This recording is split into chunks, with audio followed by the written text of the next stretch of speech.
Welcome, amazing humans.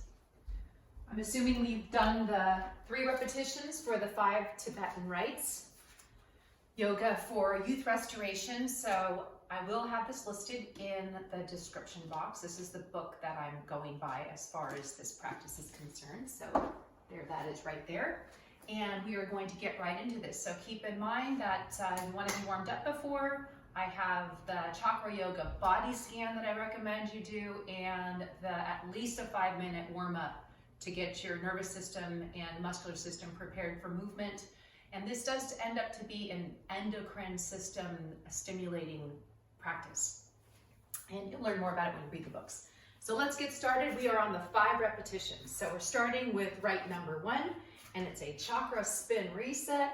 Make sure you have enough room, and I don't have enough room. And we're standing out, arms are out to the sides, palms down, 5 spins. And you're setting the rate of the spin for yourself. Some will go faster, some will go slower. And I forgot to mention, if you did this already, the 3 repetitions for a week and you're still not comfortable with it, do another week with 3 repetitions. Don't start with the 5 reps until the 3 reps become comfortable. So keep adding only after it becomes comfortable. So here goes the 5 reps. Arms are out, make sure you spot something, returning to the right. 1, 2, 3, 4, 5. When you get to the 5th one and you feel that dizziness, I like the arms out for dizziness. I've had vestibular dizziness issues before. This feels good to me. Some people recommend here. I still like to be right here. Wait for the dizziness to go away. You can stand up still, stand up tall. Feeling fine? We're ready for rite number 2. Leg raises. We're gonna lie down here. And out. Whatever hard thing you have in your hair, get it out. And we're starting lying flat, palms are facing down. And exhale all the way. And we are going to, legs are straight, palms are down. You're gonna inhale to lift your legs and your head, bringing your chin to your chest. That's your inhale. Breathing is through the nose. Very slowly, gently lower. As you exhale. Inhale, lift 2.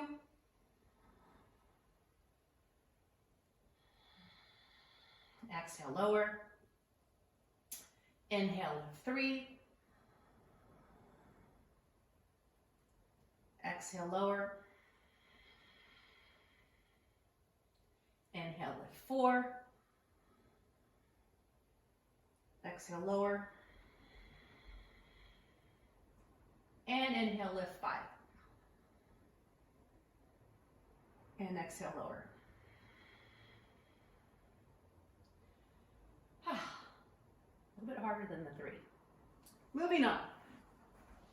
Rite number 3, the dynamic camel pose. Now, if you go through the book, they have your arms by your sides. I'm quite kind of adjusting to a 50 and over of student because I feel like we need to take those extra precautions to protect what might be hurting. In my case, the lower back. So I like this supported, the hold at the lower back.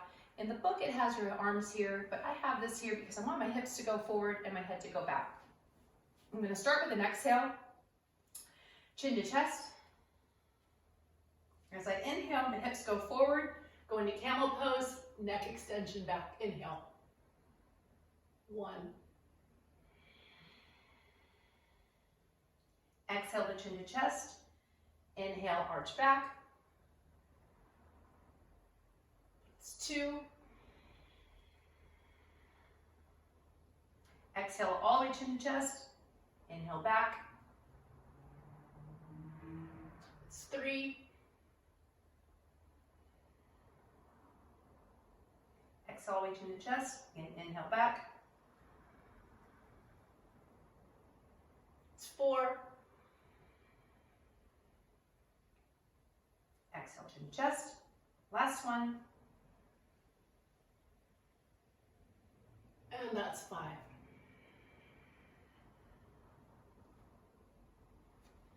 If you need to pause the video and rest before you move on to the next posture, then do that pause. Moving right into the rite number 4, which is a moving reverse table posture. We're sitting up tall, legs are out in front of you, Palms by your sides, palms are down, fingertips are pointed towards your feet, and feel your sit bones there, and we're shifting our weight forward. I'm going to start with an exhale with the chin to the chest, and inhale up to an inverted or reverse table. Inhale, and get to the end of the inhale and really lift and squeeze. The end of the inhale, begin the exhale and the descent. Finishing with your chin to chest. It's 1. Inhale to lift up.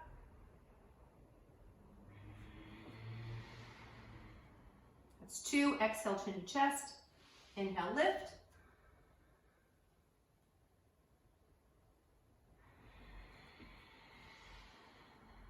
It's 3. Exhale, chin to chest. Inhale, lift. Extend the neck. As long as it doesn't hurt you. That's 4. Inhale, lift.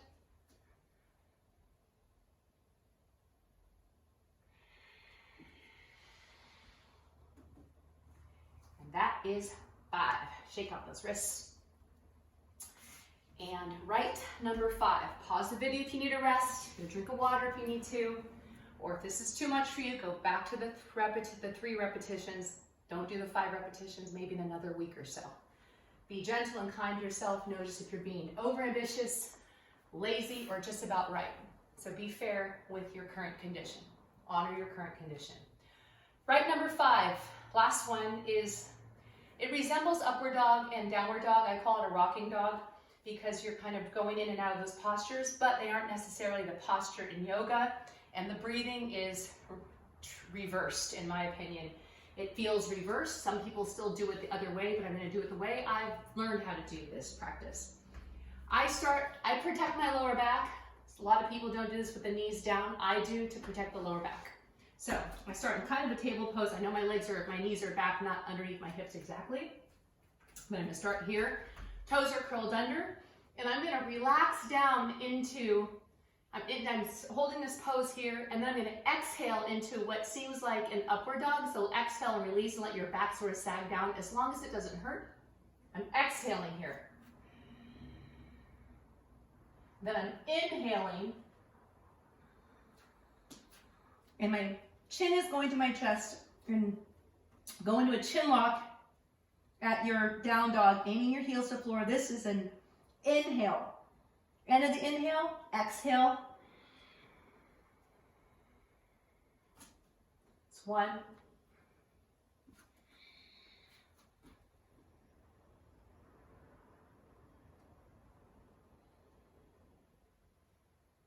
It's 2. Inhale into downward dog.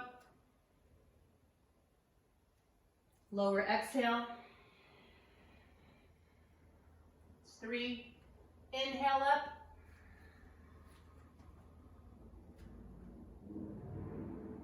Exhale down. That's 4. Inhale up. Chin is close to your chest. Exhale down. And that is 5.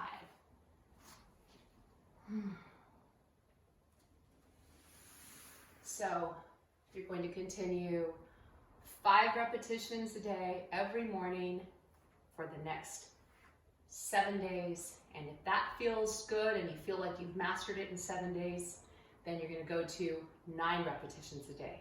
If at the end of these 7 days, not feeling like you're ready for the 9, do another week of the 7 reps. You got this. These are going to be so good. They feel so awesome when you get into a regular practice. Good job.